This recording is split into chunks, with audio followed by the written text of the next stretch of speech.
আসসালামু আলাইকুম। আমরা জানি যে এবার ৪৮টা দেশ মূলত বিশ্বকাপের সাথে অংশগ্রহণ করতেছে। কিন্তু আজকে মনে হচ্ছে যে গতকালকে থেকেই যে বাংলাদেশে সম্ভবত বিশ্বকাপের ২টা দলই যাবৎ এতদিন খেলতে, খেলতে আসছে এবং আজকে হয়তো এটার ফাইনাল ম্যাচ হবে। কারণ বাংলাদেশে ব্রাজিল যারা করে স্বাভাবিক তারা ব্রাজিল সাপোর্টার। কিন্তু আজকে জাপানের পক্ষে দেখলাম শুধুমাত্র আসলে আর্জেন্টিনা না, অন্যান্য দল যারা করে তারাও মোটামুটি আজকে দেখলাম যে জাপানের একটা সাপোর্টার।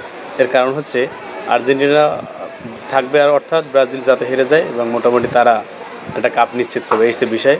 তবে একটা কথা বলি, সেটা হচ্ছে ব্রাজিল যদি আজকে কোনোভাবে নকআউটে হেরে যায় তাহলে এই যে একটা আমেজ, এই যে আপনাদের একটা ইচ্ছা, এটা কিন্তু আর লং প্রসেসে যাবে না, শেষ। মনে করেন ব্রাজিল হয়তো এই বিষয় নিয়ে আর কোনো মাতামাতি করবে না বা আমরা ব্যক্তিগতভাবে আর কোনো কথাও বলতে পারবো না, কারণ একটা ব্যাপার কাজ করবে যে না আসলে আনন্দটা নেই।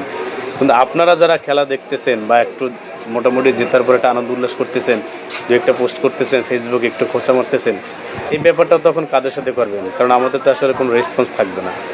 সুতরাং যে পরিচয় দিচ্ছেন, আবার অনেকে আজকে দেখলাম ফেসবুকে পোস্ট দিচ্ছে যে আজকে চাই ব্রাজিল জিতুক, ভিতরে ভিতরে কিন্তু দোয়া দুরুদ করতেছে প্রচুর পরিমাণে যাতে ব্রাজিল হারুক। কিন্তু একটু উপরে একটা সান্ত্বনা, এইসব মানুষগুলো তো আসলে আমরা বুঝি এদের ভিতরে অবস্থাটা কী। উপরে আমাদেরকে দেখানোর জন্য পোস্ট করতেছে যে আজকে যাতে ব্রাজিল জিতুক, ব্রাজিলের পাশে আমরা আছি বা একটা সাপোর্ট হিসেবে, এসে তাদের চরিত্র। তবে ভাই বলি, আপনাদের এই সহানুভূতি এখন দেখানো দরকার নেই, কারণ গতকালকে পর্যন্ত আপনারা কোন পক্ষ ছিলেন সেটা মোটামুটি সোশ্যাল মিডিয়া দেখছি, ঠিক আছে। বলছেন যে এক্সামিশন শেষ বা আজকেই শেষ, আরও অনেক কিছু বলছেন, ঠিক আছে।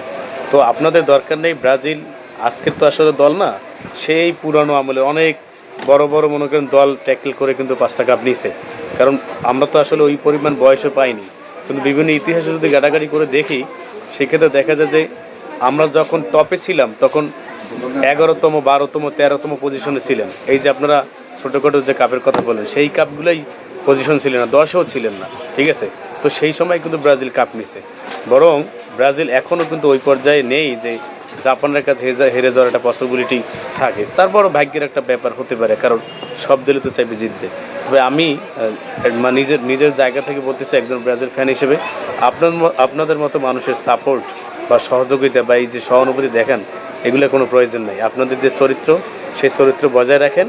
বরং আমরা যদি হেরে যাই আপনাদের পক্ষে সাপোর্ট দিব এবং বিভিন্ন পোস্ট বা কথা বলি, দেখবেন সেটা আপনাদের পক্ষ নেবে। কোনো আমাদের এই কিছু ঘন্টা বাকি আছে, এখানে এই চরিত্রটা অবলম্বন করতে হবে না যে আপনারা এখন ব্রাজিলের ফ্যান, ঠিক আছে।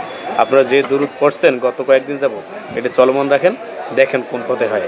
আর যদি হেরেও মনে করেন যে জাপান হেরে যায় বা ব্রাজিল জিতে যায়, আপনাদের বিষয়ে আমরা মোটামুটি কিছু বলবো না। তবে আপনারা যে কষ্ট পাবেন সেই জায়গা থেকে খারাপ লাগবে স্বাভাবিকই, কারণ অনেক তো আসলে দোয়াদুত করছেন এগুলা ব্রাজিলের জন্য। যদি হেরেই কোনোভাবে জাপান যায়, ব্রাজিল জিতেই যায়, তাহলে আপনারা কোন পর্যায়ে থাকবেন? আমি আশা করি ভালো থাকবেন আর কি, ঠিক আছে। আর আপনাদের সামনে যে আসতেছে তার জন্য প্রস্তুতি নিয়ে থাকবেন। ধন্যবাদ।